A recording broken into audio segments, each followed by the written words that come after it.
Todd Dunn here on January 31st, 2020. This video, back in color again, is the second video I'm doing about specific parts of my solar battery backup power system. And today I'm going to talk about the solar panels. It's just about 11 o'clock in the morning right now, so let's take a look at my solar panels and I'll tell you a little bit about them. Well, here we are looking at my solar array. What you're looking at is 6 170 watt 12 volt panels. I bought them from a company called Rich Solar. I believe they're a rebrander though, so I don't know who actually made these panels. These are rigid monocrystalline panels. Individually, these panels have a maximum output just a little bit under 10 amps. And they also have a maximum power point voltage of about 18.5 volts and open circuit voltage of about 22.5 volts.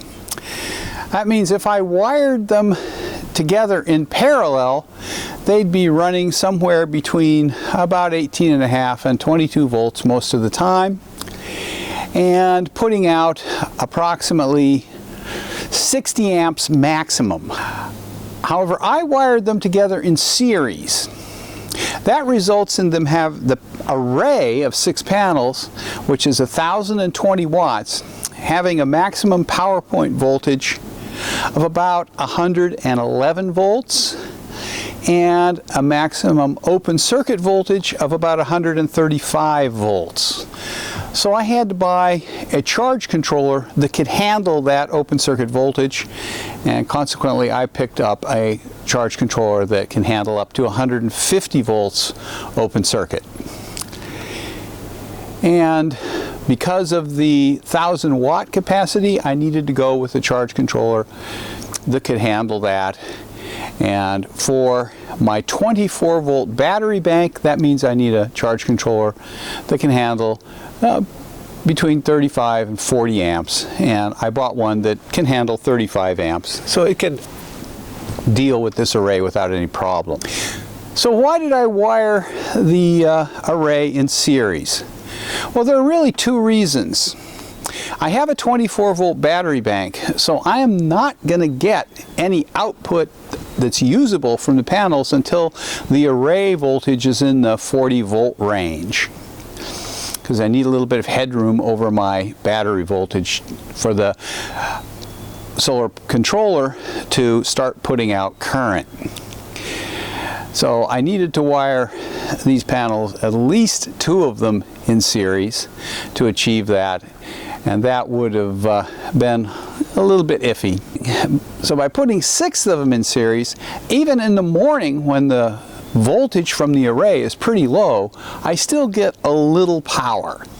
If I'd wired them in parallel, since I have a 24 volt battery bank and these are 12 volt panels, I would have to wire them as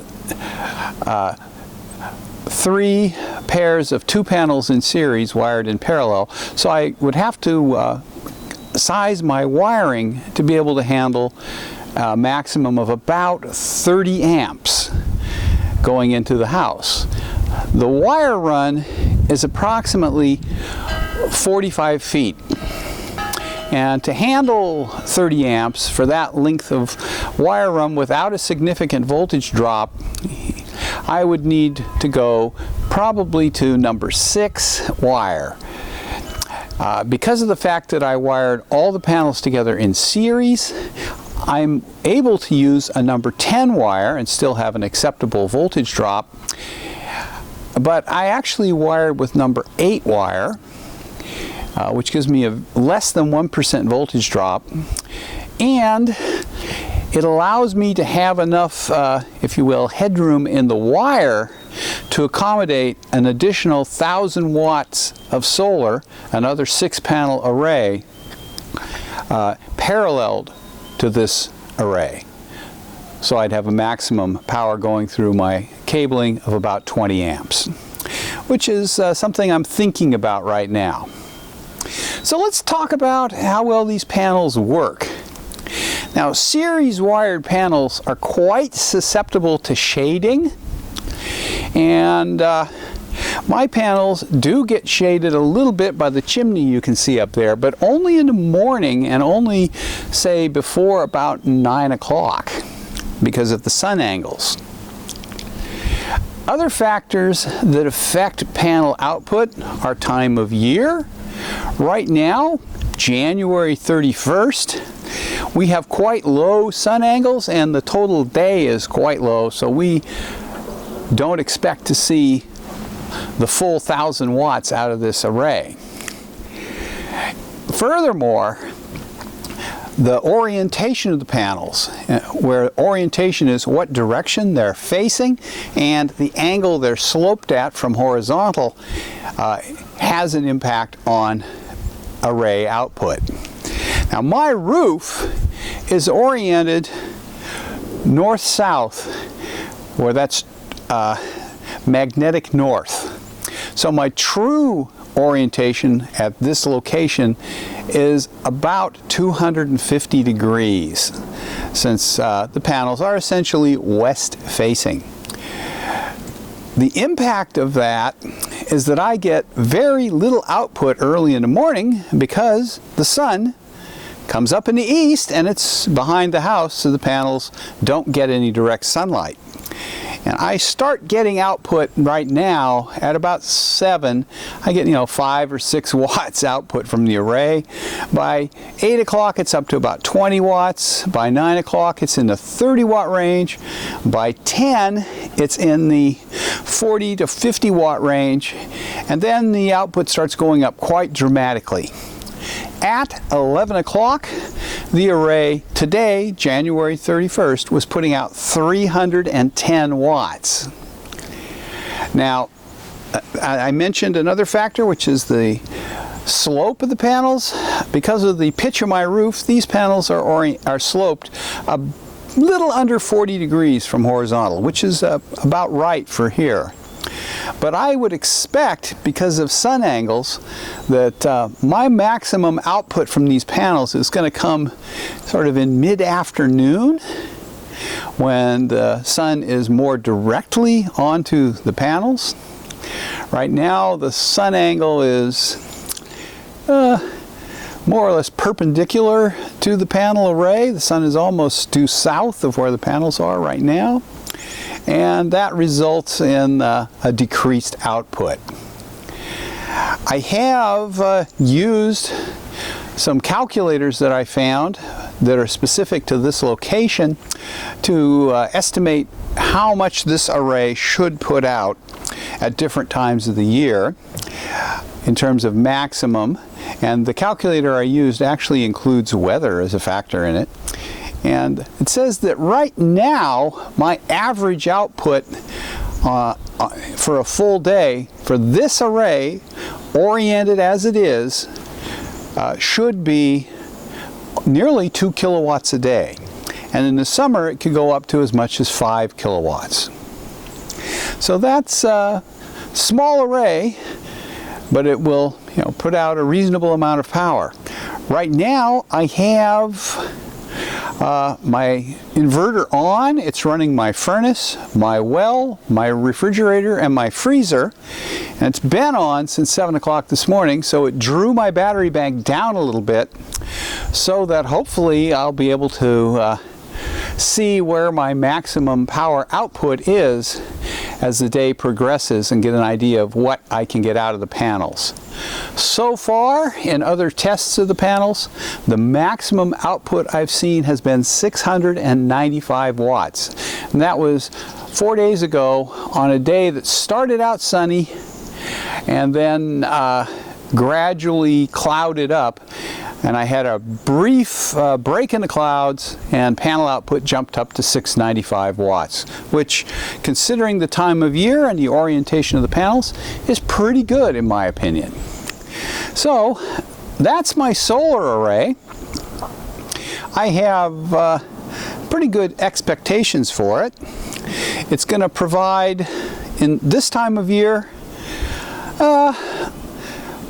About a third of my power usage on average. And as we get more into summer, it's actually going to provide more power on average than we use.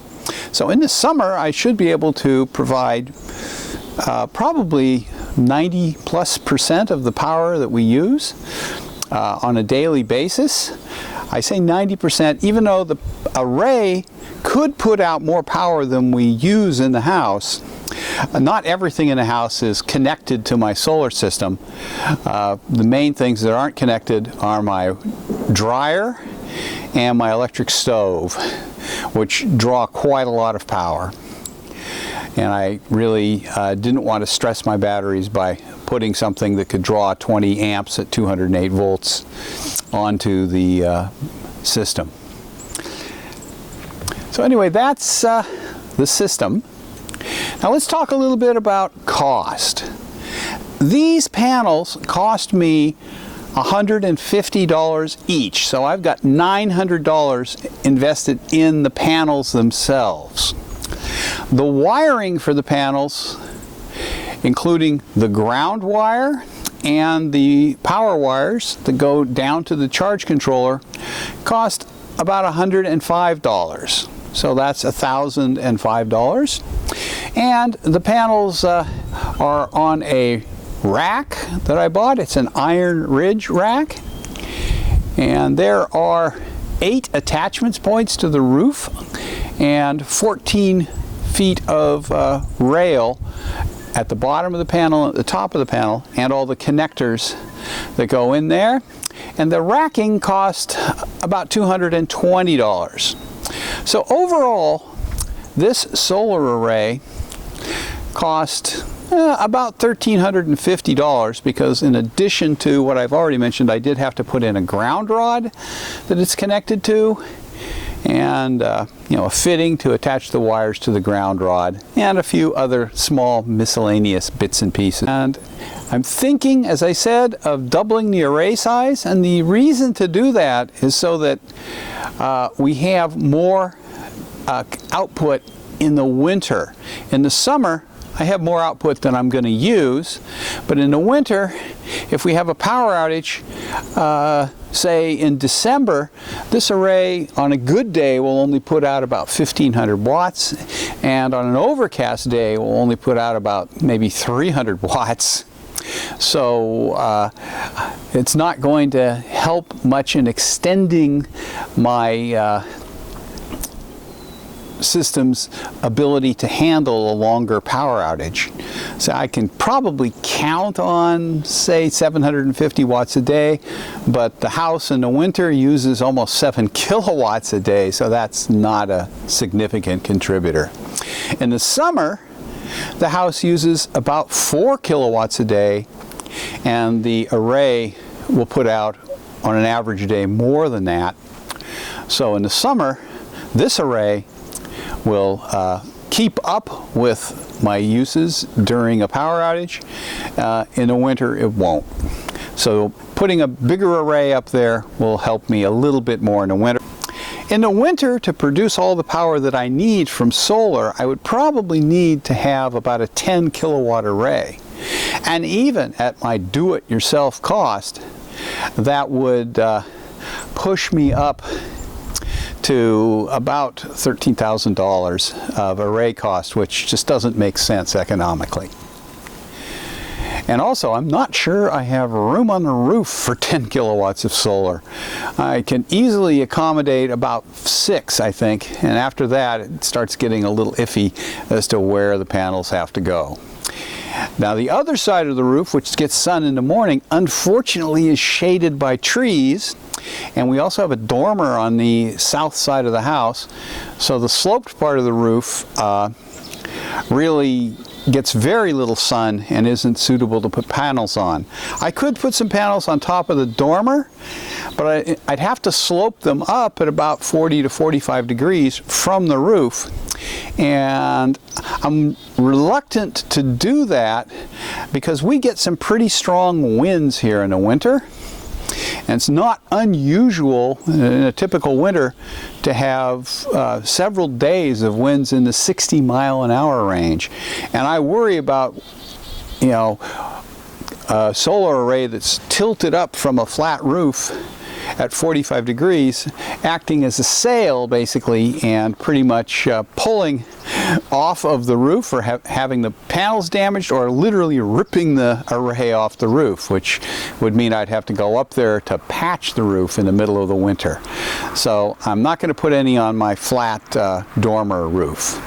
So anyway, that's my solar panel array, and I'll come back later in the day, probably about 2 o'clock, and we'll see what the array has been putting out as the sun gets to a more favorable orientation.